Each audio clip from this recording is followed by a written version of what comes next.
Dubai, galing sa Dubai, umuwi kasi na ano din, na kapasa din yun sa ano namin, sa apply namin papuntang Canada.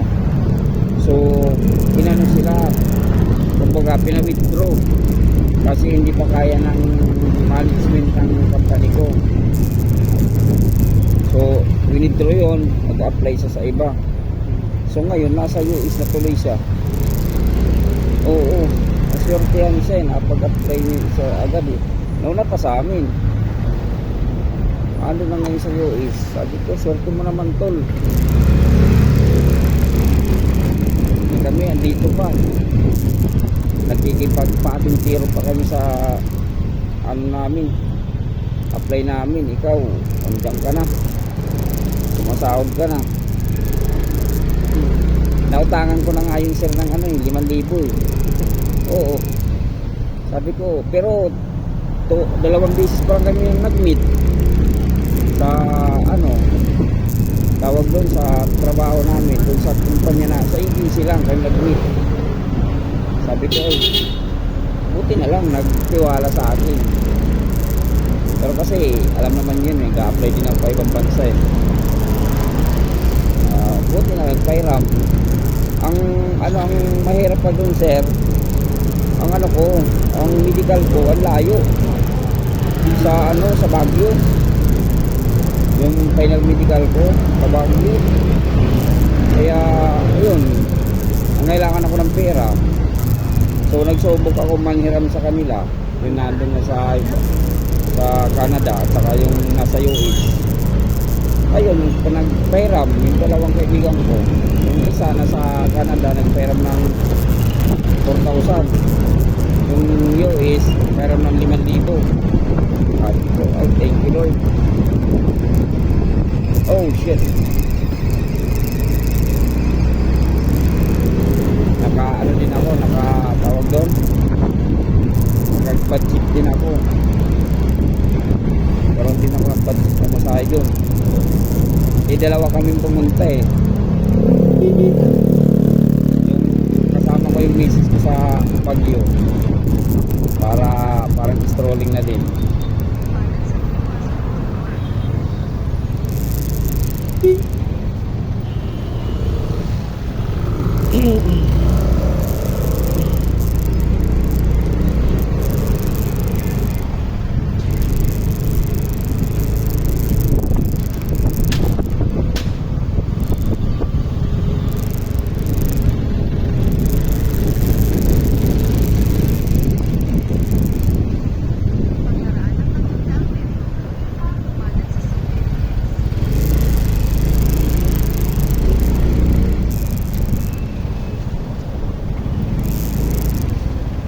Buti yung sa'yo dyan sir, kumikita ka na ng may 30.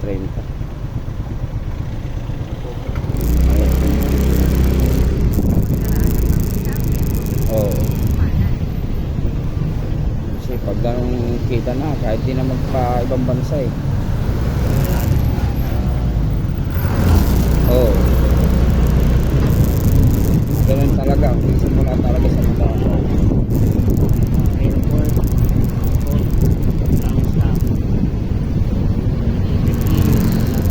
oo.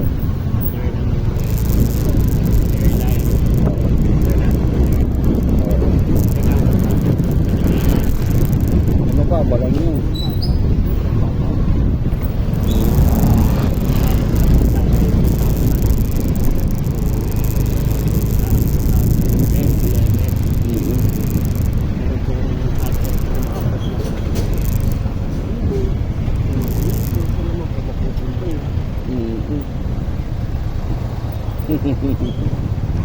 Wala mapupunta kung may asawa eh, wala durog.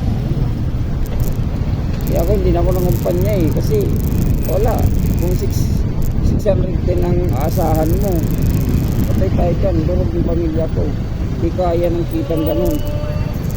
Buti na lang ito si Anggas, medyo okay ang kita, araw-araw pang pera, araw-araw pa hindi ka mapupuno ng utang. Kasi pag may trabaho ka, ano ka rin ng utang eh. Dito tayo.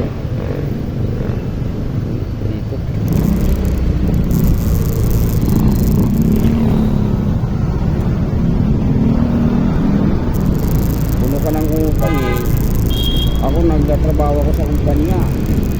Mababa yung 10,000 kong utang. Ngayon, dito ako nabaon sa ano ko, sa apply ko sa ibang bansa. Mga utang ko, mga 100,000 na ata. Kasi kada buwan tumutubo. Kasi may ano, tawag doon 5-6 kumbaga. Eh, bayaran na. Pero ang ano ko niyan, pagbayad ko, yung nanay, bayaran ko yan pag ano ko ng pera. Para hindi na makanak.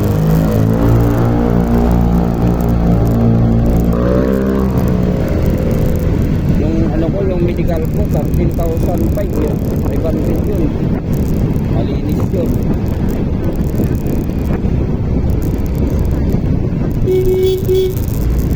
Kala ko nga sir, di ako matuloy eh.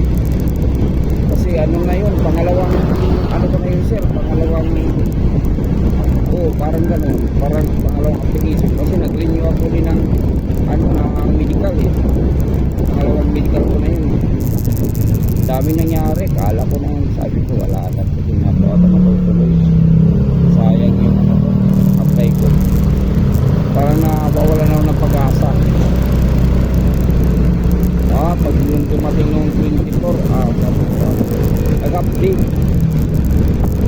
nag-update nung ano, nung February. Sabi ko, ay salamat, nagparamdam. Ayun, hanggang ngayon, tuloy-tuloy yung ano niya, yung update. Yung visa ko nga lang sir, 3 linggo lang eh. Yung visa, 3 linggo lang. Bago dumating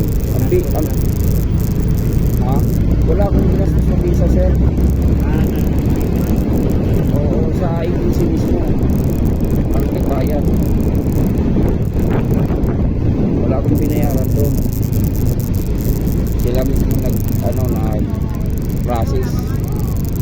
So ang gastos ko lang dyan sir, medical, yun lang ang gastos ko. Tapos pansarili ko naman pang gastos, pamasahe, lahat. Pero si agency at saka si employer, wala silang hilingin sa atin. Sila mismo mag-asikaso mula nagkaroon ng visa, biometric. Dalawang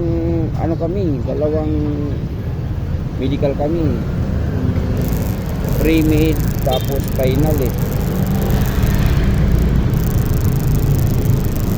Maabot din ng sir, maabot din ng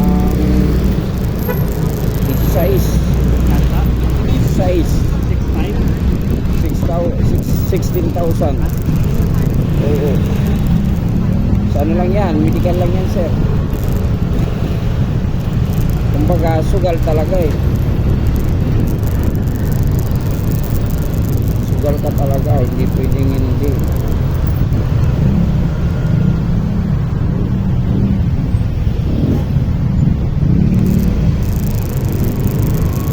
Sabi ko naman, okay lang.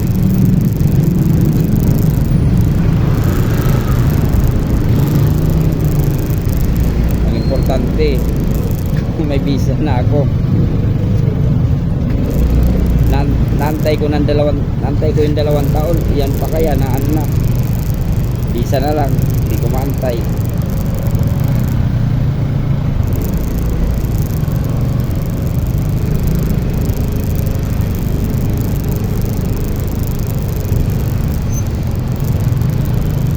Layo natin narating oh.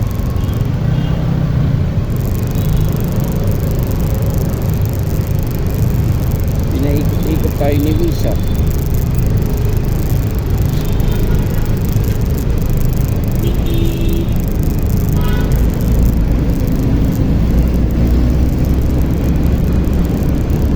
Ay, huwag ka munang pula ha.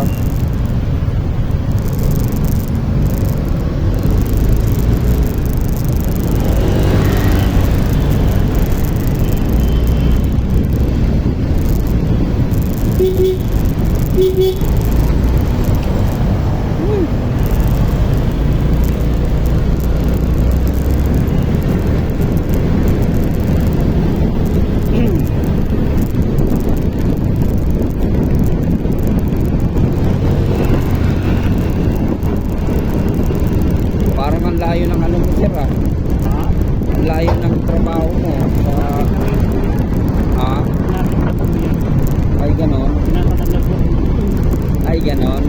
Kasi ano lang naman po yan eh, pabaw lang naman po. Sabagay, oo. Doon lang po kapag pauwi po